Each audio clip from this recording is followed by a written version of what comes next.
Hello, TuliTuli here, and this video is for you. Are you somebody who is looking into getting into precious metals, and let's say silver, and you're not sure where to start? You're a little intimidated. It can be intimidating, and you don't want to go to the local coin shop, or you don't know what you're doing on those big bullion websites that everyone's talking about.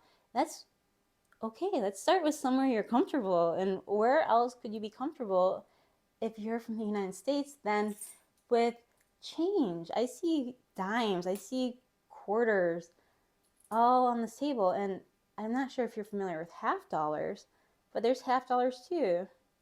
And all this stuff we're used to seeing. So it's not intimidating. And most of us have some in our home or even your vehicle. And that's going to what we need to look for, because some of these coins have silver in them. Well, the ones on the table have silver in them. Some of them. I had to go through and check. I don't think I mixed any in. All right, so silver coins.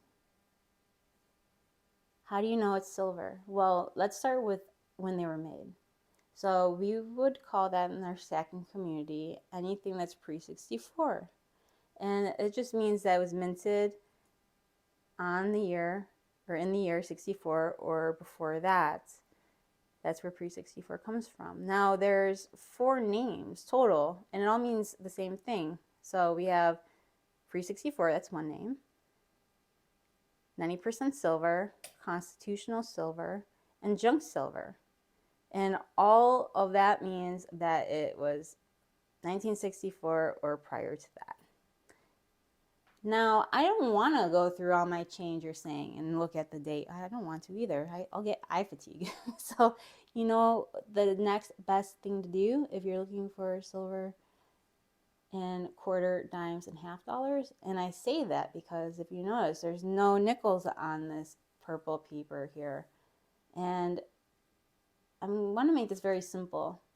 There are some years that have silver and some nickels, or nickels, from 1942 to 1945, but we're not specifically referring to those in this video. We're just specifically going to talk about quarters, dimes, and half dollars, and 90%. That's one of those names, remember? All right, so if you're not trying to look at the year, best thing to do is to, these are both. Let's look at the date though. I know, I'm not trying to look at the date, but let's start by looking at the date. All right, so this is a 1934 and this is a 1964. Now, if I take these and I put them on their side, you see how it looks like solid silver through there? Now, let me take 2 quarters that we call modern day quarters, or what we would call clad. And do you notice how it has that copper color? It's like each coin has a little bit of copper color and a little bit of what looks to be a silverish color. Well, let's put those in between. We'll go every other. We'll sandwich the quarters. So I have a very nice polished quarter on the left here. The one in between the 2 clad quarters, that's an older one, and that's probably going to be more of what you're going to find in circulation if you come across them. So what we're looking for is a solid silver color around the edge of the coin. If you see this copper, then that's just clad. If you are looking for into coin collecting, then this video is not directed necessarily for those purposes, but just because a coin is not silver does not mean that it does not have other value. All right, and so if I were to take some change here, well, I grabbed a lot of pennies and I'm looking at them. Oh, look at that. This one looks like it has a solid rim. That top one. Oh, and this one too. But you know what those are? Yep, those are nickels. And we can just automatically weed those out. You can check the dates for through 1942 through 1945 if you're interested in looking for war nickels that have a little bit of silver in them, but there's not 90% silver in those ones. And you could just keep going through and repeating the process, rinse and repeat. Now, I want to give one tip if you are if you're trying to get into the stacking community, and that's consistency. And this is a good place to learn it because consistency is going to follow you into once you get more comfortable and you go into your local coin shop and you become more seasoned as you're growing and you're learning more. Start if you're paying with cash and you get change back, don't just put in your pocket, don't leave it in the machine, take it with you. And before you even walk away from the register, look at it and see if there's any silver. Well, let's see. Can you spot the one that's not silver?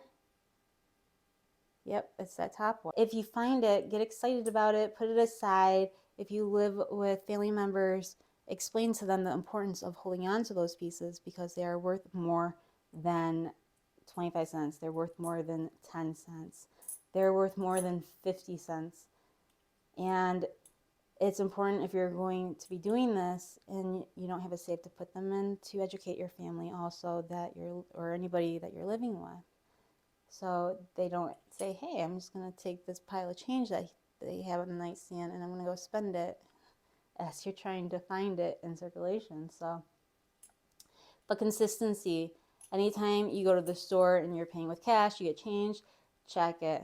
Check it every time. If you come across random change on any point of your day, look at it.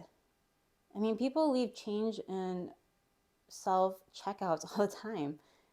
Take the coins out, check it, and see if there's any silver in it. If you don't want it, put it back.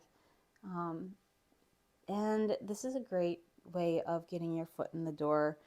So you're going to be focusing on quarters, dimes, and half dollars specifically.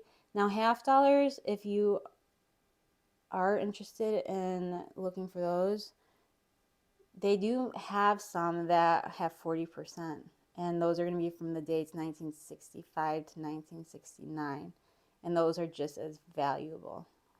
Not as valuable as the 90%, but definitely you want to keep those. So I just wanted to throw those years out, and they would still have the same rim. So something to keep in mind. Check out your change that you have laying around, vehicle, or go to the bank and see if give them a $5 bill. Go through some dimes, see if there's anything in there. And there are still some silver circulating. I know a lot of people think that it's not, but that's where consistency plays a big part, is because if you're consistent on every time you look when you have change, you'll find it. I still do. So keep checking, see if you have any silver in what you have first, and then we'll talk about maybe moving on to something a little bit less intimidating than coins. So nothing to be intimidated about. Let's have some fun and look at our change and see what silver you can find.